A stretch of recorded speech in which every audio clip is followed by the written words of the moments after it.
I'm not the kind of guy who ever expected to be posting here. You see, for a long time, I thought my marriage was pretty solid. My wife, Jessica, was always the charming one. She had this way of lighting up a room, confident, magnetic, and could win anyone over with just a smile. That's what I fell for, I guess. Her calm composure and how easily she handled anything life threw at her, while I was more of the straightforward, strict type. I like structure. I like loyalty. And for a while, I thought we had that unspoken understanding. You know, the kind where you don't have to question what the other person's doing because you just know. Things were predictable with us and I liked that. I worked hard, and she kept things running smoothly at home. There wasn't much drama between us, and I figured that was the sign of a strong relationship. No games, no constant need for validation. We didn't hover over each other, and that was perfect for me. I trusted her completely. In fact, we had stopped using condoms years ago, just something that naturally happened after so much time together. It wasn't a big deal, just one of those things you do when you're comfortable with someone, right? Looking back now, I realize how naive that sounds. But when you're in the thick of it, you don't see the cracks until they're staring you right in the face. It started small. Jessica began coming home late from work. Nothing crazy, just 10, maybe 15 minutes at first. I didn't think much of it. Work can run late, especially in her office where they're constantly pushing for deadlines. But then it became a pattern. She'd come home later and later, with some casual excuse about staying behind for team-building drinks with her colleagues. I didn't push. I mean, that stuff happens, and I wasn't about to be the jealous husband questioning her every move. But there was something off. Something subtle that I couldn't quite place. I remember asking her once, just out of curiosity, why she was coming home so late all of a sudden. She brushed it off, laughing like it was no big deal. "We're just trying to bond outside the office," she said. "You know how it is. It's good for morale." She smiled that smile that used to put me at ease, but this time it didn't quite hit the same way. I figured maybe I was overthinking it. After all, team building is normal, right? But as the weeks went by, the late nights became more frequent. She'd walk through the door, tired, a little distant, and definitely not as talkative as she used to be. I felt that knot of doubt tighten in my stomach, but I tried to ignore it. Maybe I was just being paranoid. Jessica had never given me a reason to doubt her before, so why start now? Then one night, everything changed. I was sitting in the living room, watching the clock, waiting for her to come home. It was way later than usual, and when she finally walked in, I knew something was wrong. She was drunk. I mean, really drunk. She could barely stand, and her hair was a mess, clothes all disheveled like she'd been through hell. I'd never seen her like that before. Jessica always held herself together, even after a few drinks. But this was different. She stumbled toward me, slurring her words, trying to kiss me like nothing was wrong.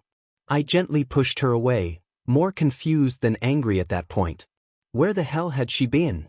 Why was she in this state? She was mumbling something about her bag. "Where's my bag? I need my bag," over and over.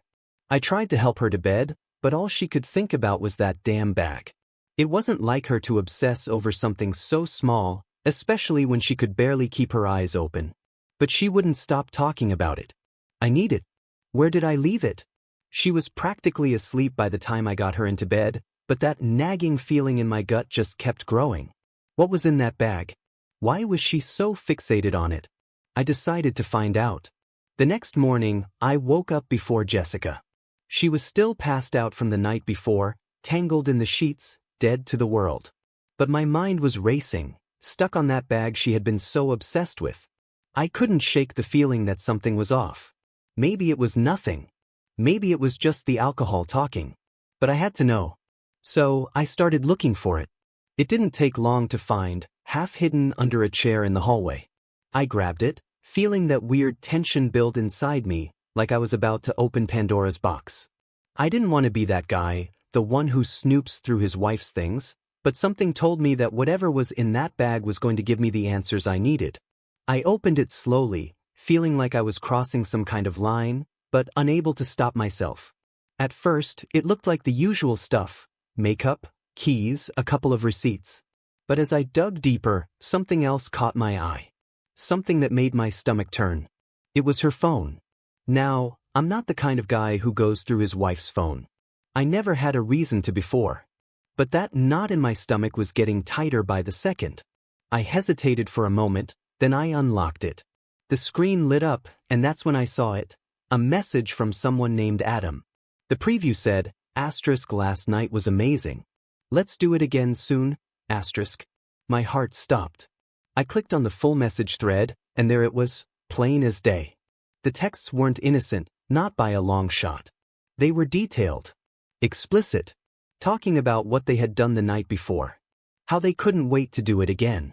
My hands were shaking as I scrolled through, each message confirming what I had feared deep down. Jessica wasn't just out for team-building drinks. She was having an affair. And not just any affair. From the way they were talking, it sounded like this had been going on for a while. I felt like I'd been punched in the gut. I couldn't breathe, couldn't think. All those late nights, all those bullshit excuses, it all made sense now. She wasn't bonding with her colleagues. She was screwing someone else behind my back, probably laughing at how clueless I was. I sat there for a long time, just staring at the screen, trying to process what I had just discovered. It felt unreal, like I was living someone else's life. This kind of thing happened to other people, not to me. Not to us. We had our issues, sure, but this? I never saw it coming. And Adam, who the hell was this guy? Some coworker? Some random guy she met at a bar? I didn't know, and honestly, I didn't care. All I knew was that my wife had been lying to me, sneaking around, and I'd been blind to it. Eventually, I put the phone down. I didn't know what to do. My hands were still shaking, my mind racing with 1,000 thoughts at once. Should I confront her? Should I throw her out of the house right then and there? Part of me wanted to scream at her, demand answers, make her feel the same pain I was feeling. But another part of me wanted to play it smart. I needed to know more. I needed to understand exactly what I was dealing with before I made any moves. So, I decided to wait. I put the phone back in the bag, tossed it in the hallway where I found it, and went about my day like nothing had happened. All the while, my mind was replaying those texts over and over again. My wife. My Jessica. With someone else. It made me sick just thinking about it, but I knew I had to play this carefully. When she finally woke up, she had no idea I knew. She staggered into the kitchen, still hungover, grumbling about how she couldn't find her bag last night. I watched her from across the room, my heart pounding in my chest, but I stayed calm. I didn't say anything about what I'd found. Not yet. Instead, I asked her how her night was, keeping my tone light and casual. She gave me the same bullshit answer she always did. Something about drinks with the team, nothing special, just a little too much alcohol this time. She laughed it off, like it was no big deal. And I just nodded, playing along, trying to hide the fact that I was already planning my next move. Because now, I wasn't just angry. I was hurt, yeah, but there was something else growing inside me. A need for revenge. I wasn't going to just let her get away with this. She thought she could play me? She thought I'd never figure it out? Well, she had no idea what was coming next. I played it cool for a few more days, letting things go on as usual while I worked out how to handle this. Every time Jessica came home late, claiming she was with her coworkers, I forced a smile and nodded along like a clueless idiot. But inside, I was boiling. Each lie she told me made me want to explode. But I wasn't going to do anything rash. No, I had a plan. I needed to catch her in the act, to confront her when she couldn't deny it. It didn't take long. The next week, she told me she was going out for drinks again after work. By then, I already knew exactly where she was going. I had done some digging. Nothing too serious, just enough to confirm what I had suspected. Adam was one of her coworkers. They'd been meeting up at a hotel bar a few blocks away from her office. Apparently their favorite spot for team building. Ironic, right? That night I followed her. I told her I had a late meeting, something work-related, so she wouldn't expect me to be home. She seemed relieved, which pissed me off even more. But I kept my cool. I watched as she left the house, all dressed up, way more than usual for just some drinks with colleagues. Then I got in my car and drove to the bar. When I got there, I spotted them right away, Jessica and Adam, tucked away in a corner booth, laughing, flirting, touching each other like teenagers who couldn't keep their hands to themselves. My blood boiled, but I forced myself to stay calm. This was what I needed. I watched them for a while, taking it all in. The way she leaned into him, the way he put his hand on her leg under the table. It made me sick. But I stayed out of sight, just gathering the evidence. I took pictures. Lots of them. No way she could worm her way out of this. When I had enough, I waited for her to get up and go to the restroom. That's when I made my move. I walked right up to Adam. He didn't see me coming, but when he did, the look on his face was priceless. He went pale, like he had just seen a ghost. I leaned in close, keeping my voice low and steady, but there was no hiding the venom in my words. "I know what's going on," I said. "I know everything. And I'm not here to make a scene. I'm here to make you a deal." He looked at me, confused, probably trying to figure out if I was about to punch him or not.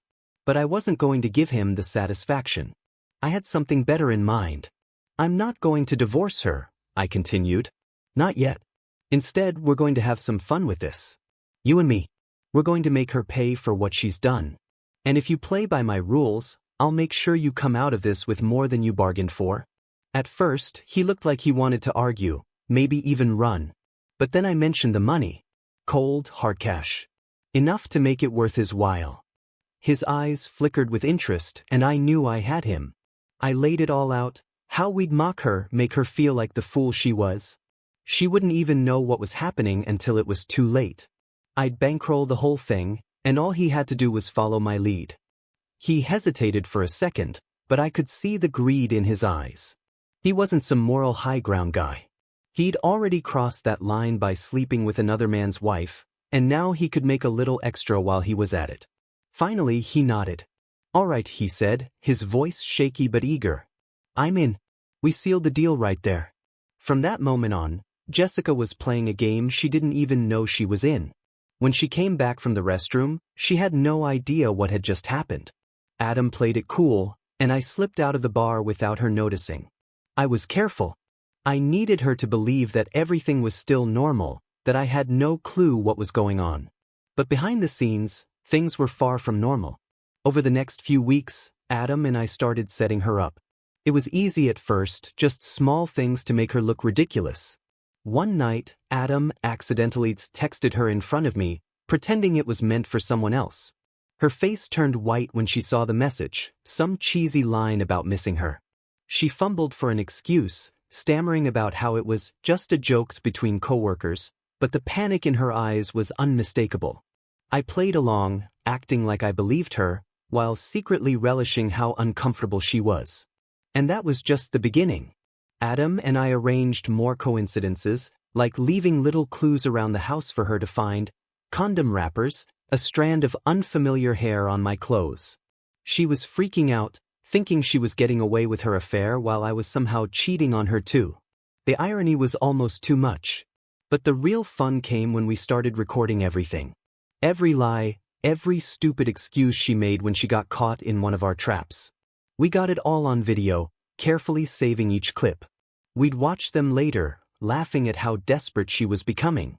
She had no idea she was being played, no idea that the two men she thought she had fooled were actually working together to make her look like the biggest idiot in town. The whole time, I kept up the charade.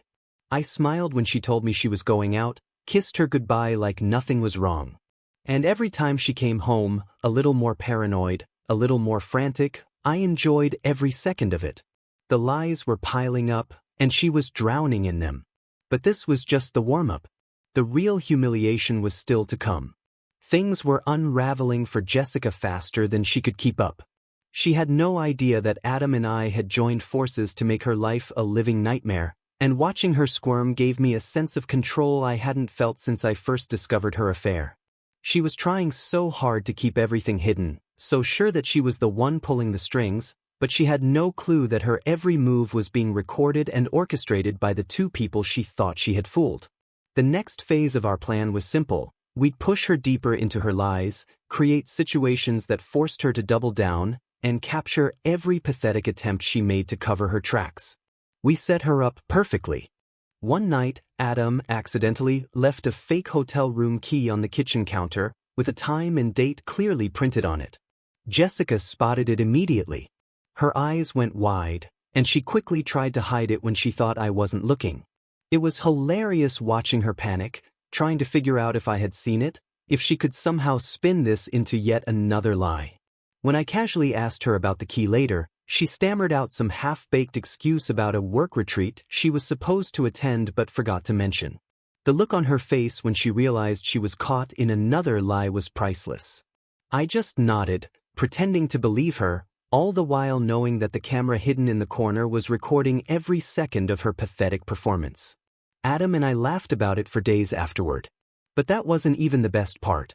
The real masterpiece came a few weeks later when we decided to take things up a notch. We had set the stage perfectly. Adam told her he'd be out of town for work and wouldn't be able to meet up for their usual sleazy rendezvous.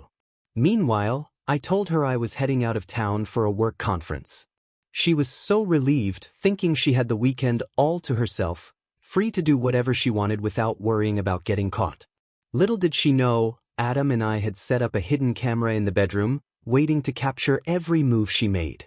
She thought she was home alone, free to sneak around, but we were watching her every step. That weekend, she brought someone else home. Some random guy I didn't recognize, clearly not Adam. I couldn't believe it. She wasn't even just cheating with Adam anymore. There was a whole parade of men she was sneaking around with behind my back. The camera caught everything. Every kiss, every laugh, every disgusting thing she did with this new guy in our bed. The bed we shared. It made my blood boil, but at the same time, it fueled my need to make sure she paid for every lie, every betrayal. When I came back from my trip, I pretended like nothing had happened. She acted completely normal, as if the weekend had been just another quiet few days at home. It was almost funny how easily the lies came to her now, like second nature. But I wasn't about to let her get away with it this time. That night, Adam and I set the trap. I invited him over for dinner, under the pretense of having him meet Jessica for the first time as one of my work buddies. She was nervous, I could tell. Her eyes kept darting between us, probably wondering if Adam was going to blow her cover. But Adam played his role perfectly. He shook my hand, smiled at Jessica, and acted like nothing was going on between them. After dinner, we sat down in the living room, and that's when I dropped the bomb. "I've been meaning to show you something," I said, pulling out my laptop. Jessica looked confused, her smile faltering as I turned the screen toward her. "I've been working on a little project." I clicked play. The video started, showing Jessica in our bedroom with that random guy, laughing, kissing, tearing each other's clothes off. Her face drained of color as the reality of what she was seeing sank in. Her mouth opened, but no words came out. Adam and I sat there in silence, watching her squirm, her eyes darting between the screen and us, panic flooding her expression. What is this?" she stammered, her voice shaky, barely above a whisper. I leaned back, crossing my arms, and smiled. "You tell me, Jess. Looks like you've been busy while I was away." Her face twisted in shock, her eyes wide with disbelief. She looked at Adam, silently pleading with him to say something, to fix this. But Adam just shrugged, giving her a look that said, "You're on your own." I can explain," she started, but I cut her off. "Don't bother." My voice was cold, every ounce of patience I had left drained away. "I know everything. About Adam. About this guy. About all the others. You've been lying to me for months, maybe even longer, and now you're finally going to face the consequences." Her mouth opened and closed like she was trying to find the right words, but nothing came out. For once, she had no lie to fall back on, no excuse that could get her out of this. She was completely cornered. Then I pulled out my phone. "Oh, and by the way, Jess, I've been recording every lie you've told, every pathetic attempt you've made to hide your cheating. Adam's been helping me. Did you think you were fooling us? Did you think we didn't know what was going on this whole time?" Her eyes darted toward Adam again, betrayal flashing across her face. He just smiled, leaning back in his chair like he was enjoying the show. "You didn't think I'd choose you over a payday, did you?" he said, chuckling. "You're not worth that kind of loyalty." She was shaking now, tears welling up in her eyes, But it wasn't pity I felt for her, it was satisfaction. She was finally seeing the consequences of her actions, and it was a beautiful sight. I let her sit there, trembling, for a moment before I delivered the final blow. I posted the videos, I said, my voice low, filled with a calm fury. Every single one. The whole world knows what kind of person you are now. Your jokes? You thought you were the one in control, but you were just a puppet, and now everyone's laughing at you. Her face crumpled as the reality hit her. Her breathing became erratic, and she looked like she was on the verge of a full-blown meltdown. She scrambled to grab her phone, her hands shaking so badly she could barely unlock the screen. The notifications must have been pouring in because as soon as she opened her social media, she gasped, her face paling even more. No. No, no, no, she cried, tears streaming down her face as she scrolled through the comments, the laughing emojis, the brutal insults. How could you do this to me? I stood up, towering over her, my voice ice cold. How could you do this to me? You cheated, you lied, you destroyed our marriage. I'm just giving you what you deserve. You made your bed, Jessica, and now you get to lie in it, alone? Her sobs filled the room, but I didn't care anymore. She was a pathetic mess, crumpled on the couch, crying over the wreckage she had created. Adam stood up beside me, a satisfied smirk on his face. We had both gotten what we wanted: revenge, humiliation, and the knowledge that she would never recover from this. I turned to leave, Adam following me to the door. As I walked out of the house, leaving her broken and humiliated behind, I didn't feel anger anymore. I felt free. As Adam and I walked out the door, leaving Jessica in tears, I felt a strange mix of emotions: relief, satisfaction, and a lingering emptiness that surprised me. I had planned every detail, executed it flawlessly, and now it was done. I'd taken control, exacted my revenge, and she was left with nothing but her humiliation. And yet, there was a hollow feeling in my chest, like a weight had been lifted, but at the same time, something was missing. We didn't say much as we parted ways. Adam gave me a nod, a silent acknowledgement of the deal we had made and completed. As he walked off into the night, I knew that I wouldn't see him again. He had played his part, and now it was over. I didn't need him anymore, and frankly, I didn't care what happened to him or Jessica. They were both part of a chapter one was ready to close. I went home that night to an empty house, the silence deafening after everything that had happened. I sat down on the couch, staring at the mess Jessica had left behind. The clothes, the makeup, the remnants of a life we had built together. I should have felt more satisfaction, more pride in what I had done. After all, she had cheated, lied, betrayed me in the worst possible way, and I had made her pay for it. The whole world knew who she really was now. But as I sat there, I realized something: I wasn't angry anymore. I wasn't even sad. I was just done. The rage that had fueled me for so long had burned out, leaving me with nothing but a quiet resolve to move forward. There was no going back to the way things were. The life I had with Jessica, the trust one once had in her, it was gone, shattered beyond repair. And even though I had made sure she suffered for what she had done, it didn't bring me the closure I thought it would. I packed up her things the next morning, boxing up the memories of our marriage, the remnants of a life that felt like it belonged to someone else. I didn't feel the need to drag it out anymore. I was ready to move on, to put this behind me and start fresh. Jessica didn't come back that day. I don't know where she went after we left her, but I heard through mutual friends that she had a complete meltdown. Her social media was flooded with comments and messages, people from work, old friends, even strangers, all mocking her for what she had done. The videos we posted had gone viral, and she couldn't escape the fallout. She lost her job, her reputation, and any hope of rebuilding the life she had once had. She tried to reach out to me a few times, leaving desperate voicemails, begging for another chance, but I never responded. There was nothing left to say. In the weeks that followed, I began the process of divorce. It was surprisingly simple. Jessica didn't fight it. She knew she had no leg to stand on, and I think part of her just wanted it to be over, too. The legal side of things moved quickly, and soon enough, we were officially done. I walked out of that courthouse with a strange sense of peace. Not happiness, not triumph, but peace. I was free. It's been a few months now since everything went down, and I've had a lot of time to think about what happened. If I'm being honest, there were moments when I wondered if I had gone too far. Did I really need to humiliate her like that? Could I have just confronted her, ended things quietly, and moved on with my life without the public spectacle? Maybe. But at the time, it felt like the only way to take back control, to make sure she understood the magnitude of what she had done. I wanted her to hurt the way she had hurt me. But now, looking back, I realize that revenge doesn't heal the wounds. It doesn't undo the betrayal. It doesn't bring back the trust that was lost. What it does is give you a momentary sense of power, a fleeting satisfaction that quickly fades. In the end, I'm left with the same reality.